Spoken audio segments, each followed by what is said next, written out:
ቅድስት አትናስያ ኣብ ሰብ ሃገረ ምኑፍ ዝተወለደት ብሃፍቲ ወለዳ ኣዝያ ዝተኸበረት ቤትን መነኮሳት ኣጋይሻ ዝኸፈተት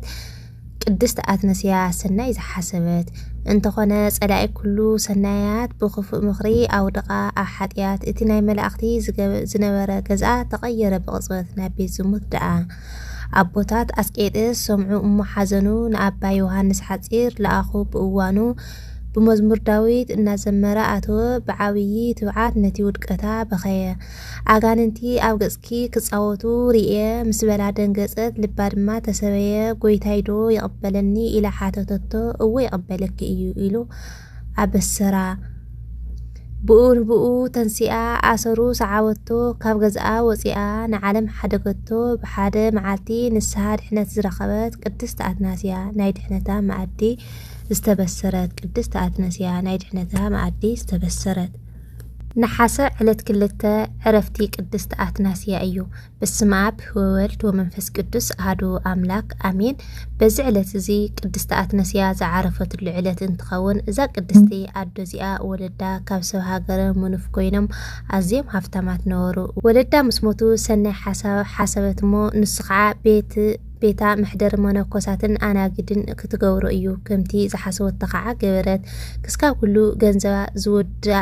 كع نخلهم أجايش زر اليوم إنها بتقبلهم نورت بحرب زحكي زي كفاء السوات بخفوق مخري إن نوعات أكومو بدي خفوق مخرم كع نحلنا ناوجور رخصت أزنبلو بس مقنيات كع نتي بيت ملاقتي زنبرة جزء بيت سموت جورتو بتا استنعقت جبري حاتيات زمصا كله خعا تقبل نبرت اتم ناي قدامه اسقيت اسمو نكوسات ازي مسمعو ازيم حزنو نتي بتأزازنتو زفلت قدس ابو يوحنس حصير صويعن كعا اتي زلاتو خناتات ገለጽሉ እሞ ከምቲ ንሳ ሰናይ ዝገበረትሎም ነፍሳን መድሓን ናብ ኣኸይዱ ብፍቕሪ ንከነስሃ ለመንዎ ንስቕዓ ሕራኢሉ ተኣዘዞሞ ብጸሎቶም ንኽራድእዎ ተማሕፀኖም ኣባ ዮሃንስ ሓጺር ከዓ ተንሲኡ ኸደሞ ኣብ ዘላቶ ቦታ በጽሐ ነታ ሓላዊት ማዕጾ ገዝኣ ከዓ ብምምጽአይ ንጎይታኺ ንገርያ በላ ምስ ነገረታ ከዓ ንግብሪ ዝሙት ዝመጸም መሰላ እሞ ተሻላሊማ ናብ ዓራት ጸውዕቶ ቅዱስ ኣባ ዮሃንስ ሓጺር ካብ መዝሙር ዳዊት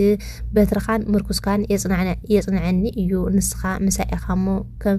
እሞ ብርዋርዋ ድነሞት እኳ እንትኸርኩ ክፉ ኣይፈርሕን እየ መዝሙር ቅዱስ ዳዊት ምዕራፍ 23 ፍቕዲ 4 ኢሉ እንዳዘመረ ናብኣ ኣተውሞ ንስኻ ኣብ ዓራታ ምስኣ ኣቕመጠቶ ንስኻ ናብኣ ተኪሩ እናጠመተ ከምዚ በላ ነቲ ናይ ቀደም ሰናይ ግብሪ ሓዲኪ ናብ ዝኸፉእ ግብሪ ዝሙት ብምምላሲ ነቲ ስብሃት ዝግብኦ ጎይታና ኢየሱስ ክርስቶስ ስለምንታይ ሓዲክዮ በላ ንሳ ዘረኡ ምስ ሰምዐት ቀጥቀጥ በለት ንሱ ከዓ ልባ ከም ዝደንገጸ ኣስተዋዓለሞ ርእሱና ምድሪ ደፊኡ ክበኪ ጀመረ ንሳ ድማ ስለምንታይ ትበከለኻ በለቶ ንሱ ድማ ከምዚ ክብል መለሰ ኣጋንንቲ ኣብ ገጽኪ ክጻወቱ ይሪኦም ስለዘለኹ በዚ ምኽንያት እየ ዝበክ ዘለኹ በላ ንሳ ድማ ሕዚ ብንስሓ እንተ ዝምለሲ ጎይታይ ምተቐበለኒ ዶ በለቶ ንሱ ድማ እወ ይቕበለኪ በላ ንሳ ድማ ናብ ዝደለኻዮ ሰደኒ በለቶሞ ንሱ ከዓ ንዕሞ ኣሰረይ እንዳተኸተልክኒ ሰዓብኒ በላ ንሳ ድማ ብኡንብኡ ተንሲኣ ሰዓወቶሞ ክስካብ ፀሓይ ተዓርብ ክኸዱ ወዓሉ ምድሪ ምስ መሰየ ንኸሓድሩ ናብ ገዳም ኣተው ንሱ ከዓ ኣብዚ በይንኺ ደቂ ስበላሞ ካብኣ ርሒቑ ደቀሰ ፍርቅለይቲ ምስኮነ ጸሎቱ ወደእሞ ጸሎቱ ፍጽም ከብል ከሎ ኣምደ ብርሃን ወሪዱ ካብ ምድሪ ክስካብ ሰማይ ክበርህ ቅዱሳን መላእኽቲ ነፍሳ ክጾሩ ረኣየ ተንሲኡ ናብቲ ዘላቶ ኸደእሞ ሞይታ ጸንሐቶ ናብ ምድሪ ተደፊኡ ከዓ ብዛዕባኣ ክገልጸሉ ናብ እግዚኣብሔር ጸለየ ናብኡ ከዓ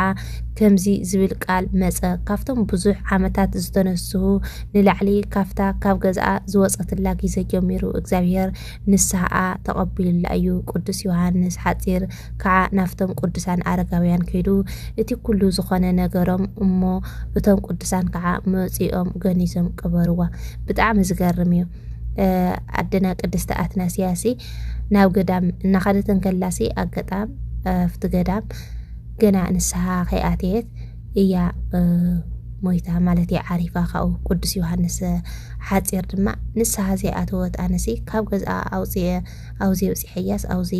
ከመይላ ዓሪፋ ኢሉ ናብ እግዚአብሔር ጸሎት ገብር ከሎ ግን እግዚአብሔር ኣምላኽ ድማ ዓምደ ብርሃን ልኢኹ ኣይዝኻ እቲ ካብ ገዝኣ ክትወፅእ ከላሲ ከም ንስሓ ተቆፂሩላ እዩ እሞ ብሰላም ትዕረፍ ኢሉ ያው ኸይዶም ቅዱሳን ኣረጋውያን ገኒዞምዋ ማለት እዩ ስለዚ ንሕና እውን ካብቲ ንስሓ ወይ ከዓ ካብ ሓሳብ እዩ ዝጅመር ኩሉ ነገር ሞይ ልፅቡቕ ነገር እውን ብሓሳብ ክንጅምሮን ከለና እግዚአብሔር ኣምላኽ ልብን ኮላሊትን ዝምርምር ኣምላኽ እዩ ዘለና እሞ መስተውዓል ዓይነ ልቡና ይፍጠረና ንስሓ ንዝሙት ድንግል ትገብር እያ ንሓጥ እውን ናብ ጻድቕ እትገብር እያ እሞ ናብ ንስሓ ሞት የውቅዕና ሓዋተይ ማዕረይ ናይ ኣድና ቅድስቲ ኣትናስያና ናይ ኣቦና ቅዱስ ዮሐንስ ሓፂር ጸሎተ በረከት ኣይፈለየና ብኻሊእ ትሕዝቶ ክስካብ ንራኸብ ግን ሰናይ ቅንያት ወስብሐት ለእግዚአብሔር